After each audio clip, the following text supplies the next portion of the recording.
இப்படி புரியாத ஒரு அரசியல் பேசுனால தான் இவர் செல்வாக்கு இழந்து போயிட்டார். ஒரு விஷயம் கையில் எடுத்தா விடவே மாட்டார். அப்படிப்பட்ட நபராக தான் நாங்கள் அவரை பார்த்துருக்கோம். இன்னைக்கு அவர் இப்படி இருக்காரா?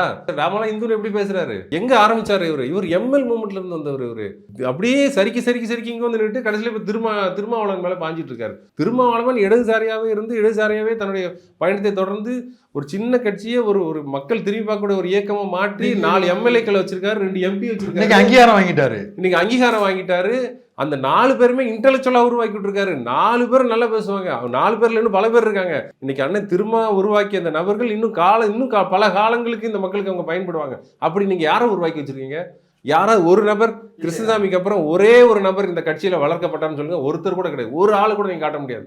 அவருக்கு அந்த நோக்கமே கிடையாது. அவர் வந்தாரு, ஜெயிச்சாரு, அப்படியே நின்றாரு, அவ்வளவுதான். எனக்கு வந்த தகவல், டெல்லிக்கு தொடர்ந்து படையெடுத்துக்கிட்டே இருந்தார். படையெடுத்துக்கிட்டே இருந்து கவர்னர் பதவி கேட்டலாம் பார்த்தாரு. ஒன்றும் நடக்கல. இல்லைன்னா ஏதோ ஒரு பதவி வாங்கிட்டு ஒரு அமைதியா போயிருப்பார். இவருடைய வாழ்நாள் நோக்கம் எம்பி ஆகுறது. ஆயிக்கோங்க. ஆனா எங்களையே அடமானம் வைக்கிறீங்க. நீங்க எங்களுக்கு இடஒதுக்கீடு வேண்டாம், உங்களுக்கு ஏன் இடஒதுக்கீடு? உங்க மகனுக்கே இடஒதுக்கீடு? நாங்க பட்டியல் வெளியேற்றத்தை கேட்கவில்லை, எங்களுடைய பிரதான பிரச்சனை வேற அப்படின்னு இந்த தரப்பிலிருந்து யாருமே பேச முன் வரலையே. பல பேர் பேசுறாங்க. ஏன்னா இதுல என்னன்னா, இந்த சமூகத்துல RSS ஊடுருவிய பிறகு இந்த காட்டி கொடுக்குற வேலைகள்னு சில வேலைகள் நடக்குது. அதனால வெளிப்படையா பேசுற நபர்கள் வந்து கொஞ்சம் அச்சப்படுறாங்கன்றது உண்மைதான். என்ன அச்சம் அவங்களுக்கு? உயிரச்சம் தான்.